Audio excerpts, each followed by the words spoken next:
one's really low, maybe this one's kind of low, you know which tires need attention. I want you to think right now and write down an action step. What would put a little bit of air back into those? If I had to pick one, I would say it's probably your relationships. Our relationships really impact our well-being, greater than a lot of things. These other tires can be pretty flat, but if we have somebody, like if we're connected to somebody, if we have somebody in our corner, that helps a lot. We could be going through some pretty dark things, but having a person there really helps us, really puts air back in our tire. We're in a loneliness epidemic in part because of our smartphones, in part just because of our entire society has shifted and changed. A church is a really great place to get connected to people. You guys are all in this youth group. This is great. So healthy that you're here. Ryan, do you guys have like small groups or something like that? Yeah, that's a great place to just get connected. If you're not connected and you feel like, okay, I want to get some people in my life. The Surgeon General stated we're in a loneliness epidemic. Lots of health risks that are associated with loneliness. I won't get into all of them, but the remedy are these little connection cards. That's what the US government researched the whole problem, and they said, this is the remedy for loneliness. It's just a little card. Has anybody seen these? Raise your hand if you've seen the connection cards for loneliness. Okay. There's just 5 ways that you can connect.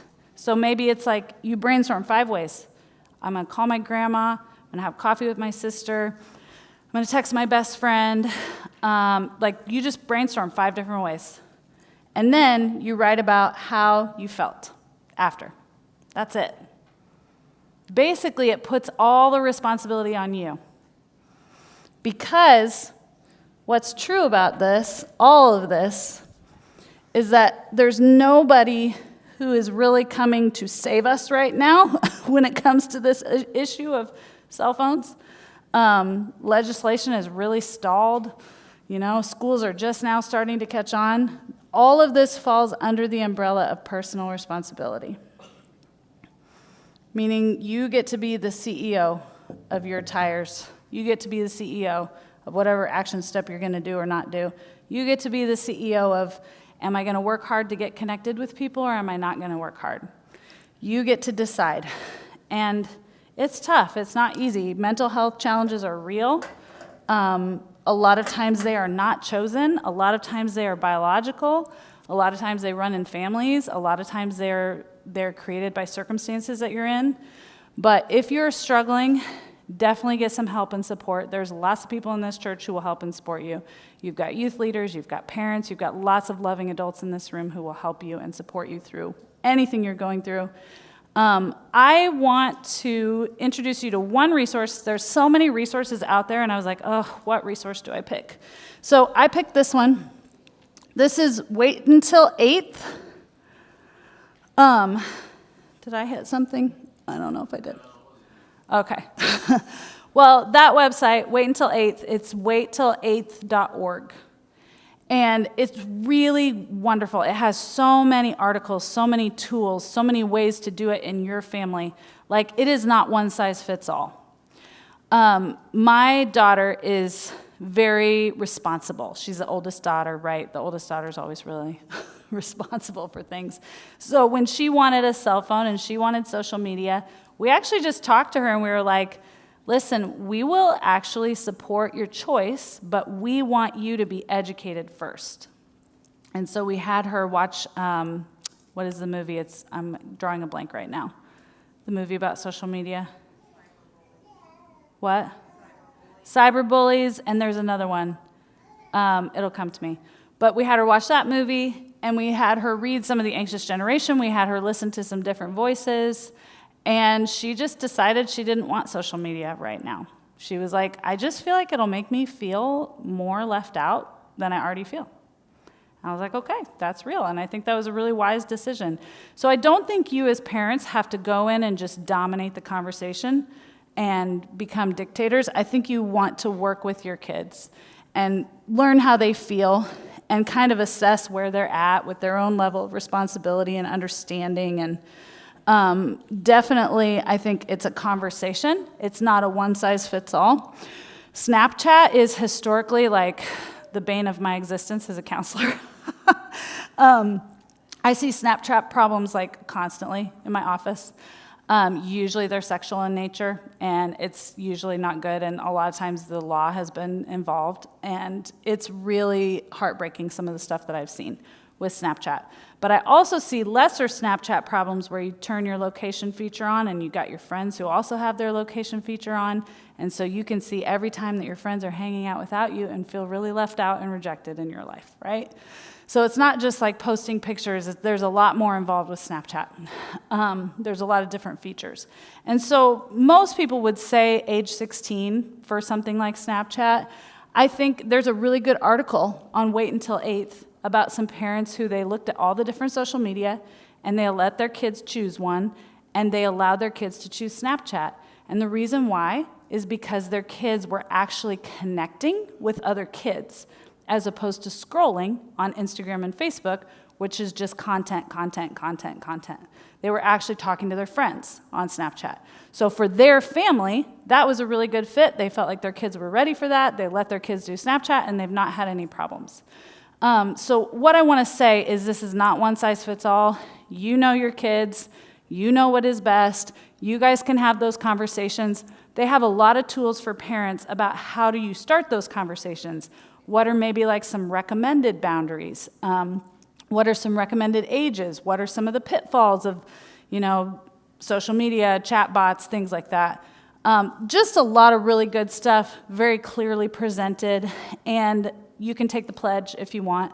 They generally recommend waiting to give your kid a smartphone until they're in 8th grade for a lot of really good reasons. I'm sorry if any of you are younger and have a smartphone. But this is a great resource, I think, for parents to kind of navigate those conversations for their kids. And I didn't want to overwhelm you with resources, so that's kind of a one-stop shop. But just keep in mind as parents, I oftentimes when I'm talking about parenting stuff as a counselor, when they're 0 to 5, 7-ish, you are the dictator of their life. Because when they want to run across the street, you can physically say, no, you're not running across the street, right? But when they get to 7, 8, 9, through 12, 13, 14, 16, etc., you become more of a coach. You're not able to be the dictator a lot of times. If your 15-year-old child says, I want to vape, it's going to be really hard for you to actually control that as a parent. Realistically, it's going to be difficult. So you have a lot less control as your children grow up, and you have to transition from being the person that is the decider to the person that is a coach. And as a coach myself, I can tell you, it's frustrating to be a coach sometimes. We just got through a game last night. I used up my timeouts. You get to call a timeout sometimes. You get to say, here's what you need to do. This is what we need to do, okay? Let's try this. And they'll go back out there. They might do it, they might not, right?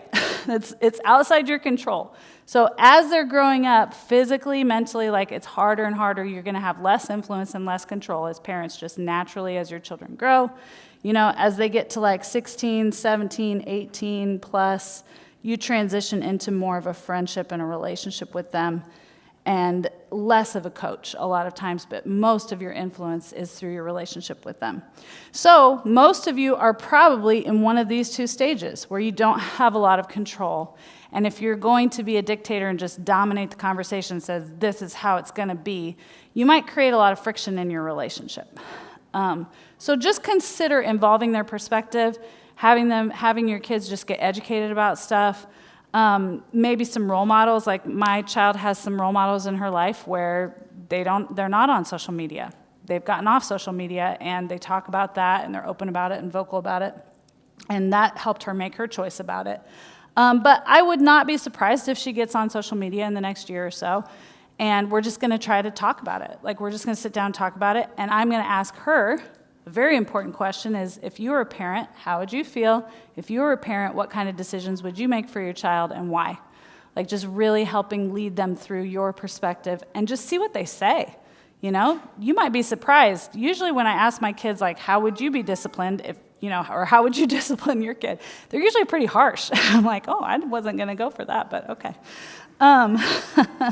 So I think when you involve them and you just take time to actually just talk about some of the issues, that can really be helpful. But I would say the next thing is not so much social media, it really is AI. And you need to just have conversations with your kids about AI, some of the dangers of AI, what AI actually is, and how to use it in a healthy way. And Wait Till 8th has lots of good stuff. So that is a go-to resource. You are welcome to reach out to me. This is my business email right here. Please email me if you have any questions. I don't have any room for clients right now.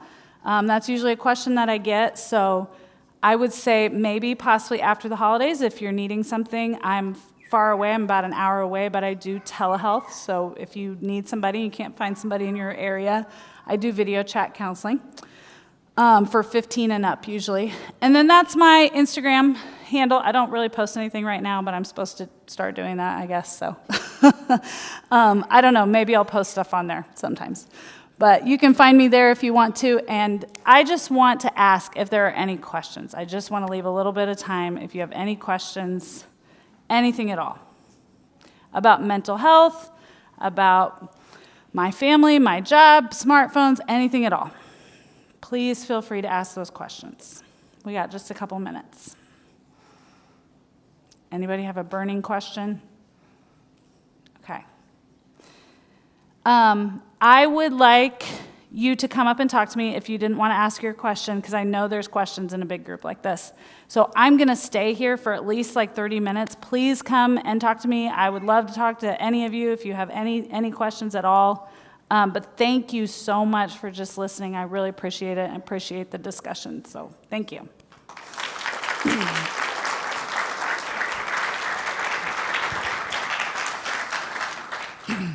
Hopefully, like the thing that I would say was a goal for us with this and doing this was just, like I said, to start conversations. And so a couple things I thought about just as a dad myself and as a pastor were just the responsibility, like as parents. And I know that's weighty, but it's just what it says is, train your children up in the way they should go. They would not part from it. That's in Proverbs. In Ephesians, I think about when it says, fathers, do not provoke your children to anger, but raise them to know the Lord. And when I apply that to what we're talking about, it's like, man, how am I doing with that? And I just want to encourage you guys. One of the encouragements with that, as Sarah said, she'll be up here to answer questions. There are going to be a few elders available in the prayer room, myself, a couple of other elders, and then some of our youth leaders will also be available. So much like Sarah was saying, I mean, there's just so much power in this that we get from each other. And encouraging one another and from the church. And so maybe it would just be beneficial for you to pray with someone tonight. And so there's going to be some people in there to pray with you if you would appreciate that or if you would like that. We would love to offer that. So otherwise, I would just say have a good night. And like I said, Sarah's up here and we'll be in there.